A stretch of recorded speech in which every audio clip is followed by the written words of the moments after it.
Bom dia, banca. Bom dia aos demais que estiverem assistindo. Meu nome é Bruno Vieselli e eu vou estar fazendo a apresentação que, traduzindo para o português, é análise numérica usando diferentes níveis de complexidade e determinação de estado limite último para um dispositivo de conexão de Heiser. Este trabalho foi feito com a orientação do professor Inácio e com a orientação do Felipe Geiger, que ele é doutorando no laboratório do GEMAP. Então, contextualizando, esse dispositivo de conexão do qual eu falei, ele é uma boca de sino, que é uma estrutura que fica no lower balcony de plataformas petrolíferas e que tem duas funções principais. A primeira é a de reduzir as cargas de fricção no riser e a segunda, prevenir que o riser atinja o seu raio mínimo de curvatura, o que poderia levar ao seu colapso.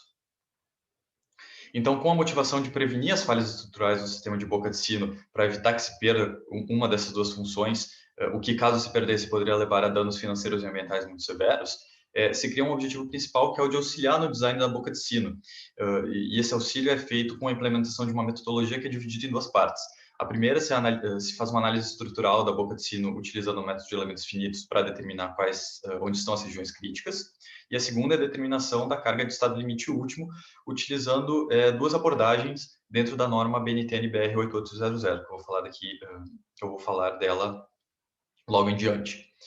E ainda se cria um terceiro objetivo, que é o da criação de uma nova geometria que ele atenue as regiões críticas com base na metodologia aplicada.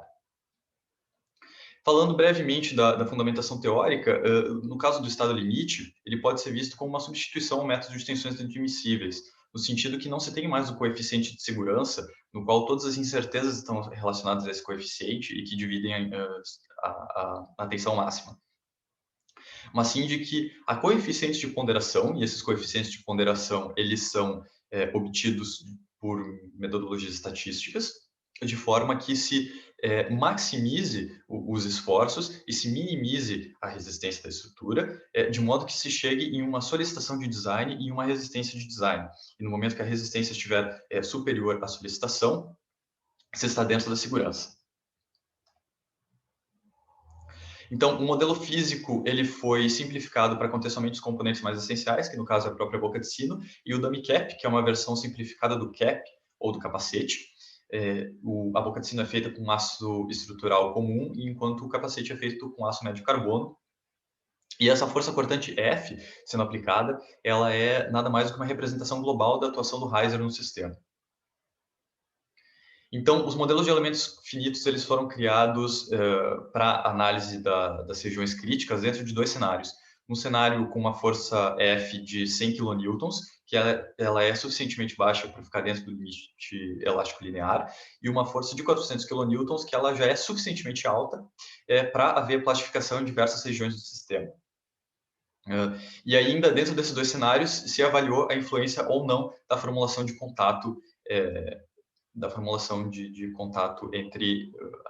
entre a superfície do dummy cap e da boca de sino.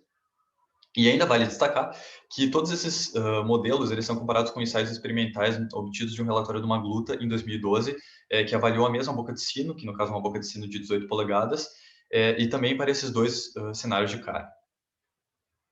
Então, o modelo de elementos finitos criados é esse, com essa malha aqui vista na figura direita, utilizando elementos hexaédricos lineares com 8 nós, que se mostrou com uma acurácia suficientemente boa, não sendo necessário implementar elementos com maiores graus de liberdade, por exemplo, elementos quadráticos. Se estabeleceu uma condição de simetria aqui em vermelho, pois só é necessário modelar metade da geometria, visto que ela tem um plano de simetria. E o engaste aqui em rosa, ele representa a união aparafusada entre a boca de sino e o I-tube. Então, aquela força cortante ela é transmitida por um MPC do tipo BIM. Quando o contato não é empregado, você tem uma restrição de tie entre os nós do dummy cap e os nós da boca de sino. E já quando o contato é empregado, o comportamento tangencial entre as duas superfícies tem um coeficiente de atrito de 0,3, que é entre aço e aço a seco, e um comportamento normal que proíbe a penetração do material, mas ele permite que haja separação do contato após o seu início. Então, após a análise de elementos finitos, se vai para a determinação de carga de estado limite último utilizando essa norma aqui.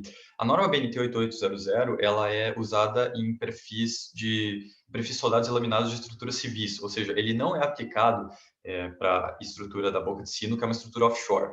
No entanto, aqui a ideia não é obter cargas de colapso precisas, mas sim de fazer uma comparação, primeiro, entre as duas abordagens utilizadas na norma e também de traçar paralelos entre a carga de estado limite obtida com as cargas com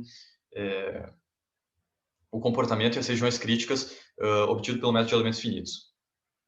Então, aqui, nessa primeira abordagem, que é a abordagem tradicional, na seção 5.4, ela é uma abordagem totalmente analítica e ela requer simplificações geométricas, que no caso, a simplificação geométrica ela pode ser vista na figura direita aqui, que nada mais é do que um cilindro com diâmetro interno DI, espessura T e comprimento L.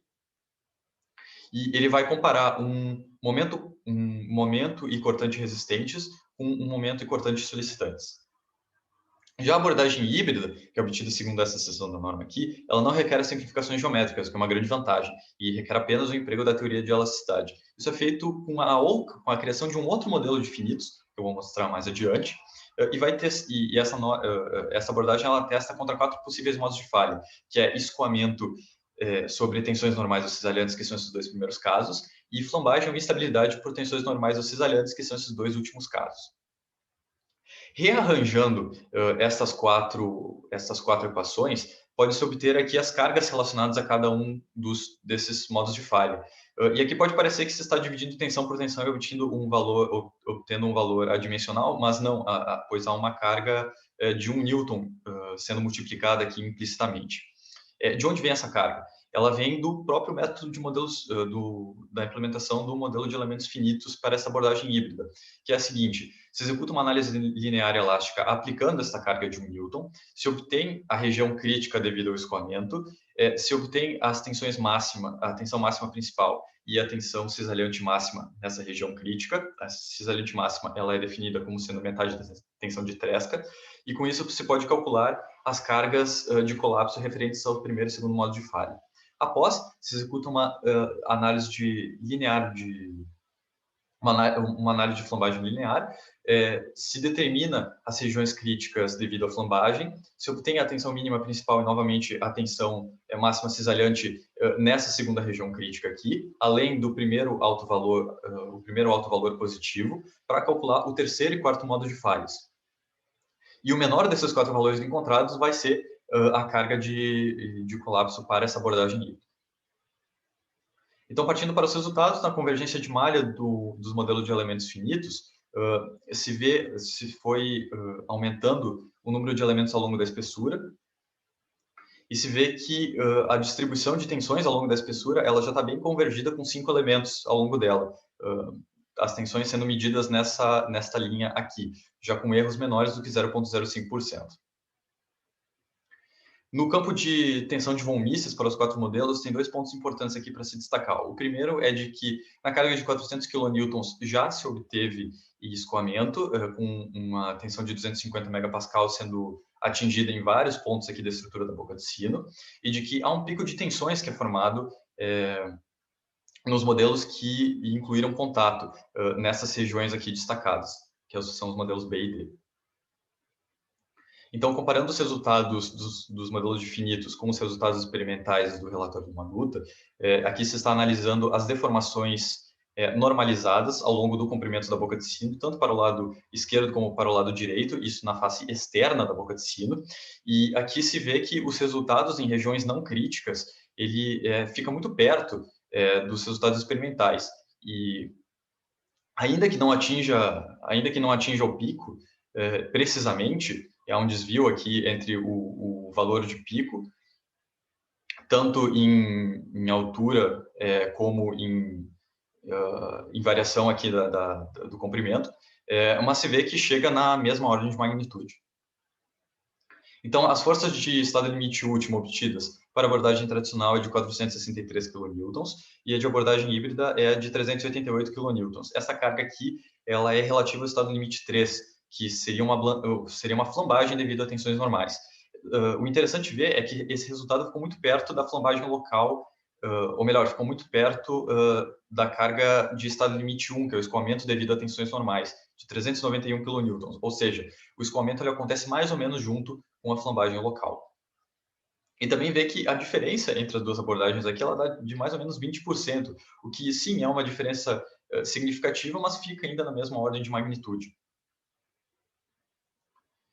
Então, a partir dessa metodologia aplicada, se propôs uma variação da geometria, que foi a seguinte: aumentar um pouco a espessura da boca de sino nessa região inferior aqui e variar a espessura dela de forma que atenue o movimento o movimento relativo do capacete dentro da boca de sino. E se vê aqui, logo em primeiro momento, que as tensões máximas principais elas foram muito atenuadas nessas regiões aqui, onde estavam bem altas na geometria normal. E se cria uma nova região crítica aqui embaixo, tanto nessa primeira geometria como nessa segunda geometria. Porém, isso não representa as tensões reais, visto que na estrutura real teria toda a estrutura de dogs com o sistema de dogs que eles iriam atenuar essas tensões.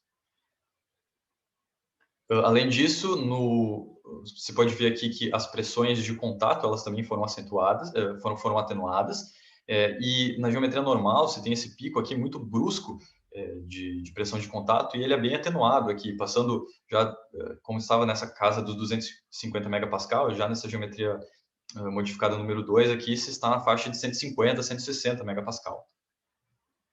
Então, chegamos à conclusão de que os modelos infinitos AATD tiveram um baixo custo computacional comparado com os outros modelos, que não foram mencionados aqui como modelo explícito, ou até modelos que foram criados que incluíam outros componentes auxiliares, como o modelo de DOGS, por exemplo, e os resultados eles ficaram muito próximos com os obtidos experimentalmente. E que a segunda conclusão é que a combinação de análise de elementos finitos com a análise de obtenção de carga de estado limite último, provê uma ferramenta útil para entender o mecanismo de colapso. E de que sim, foi possível fazer a escolha de design baseada nas regiões críticas que foram observadas em alguns desses modelos mais simples. Então, muito obrigado e estou aberto a perguntas.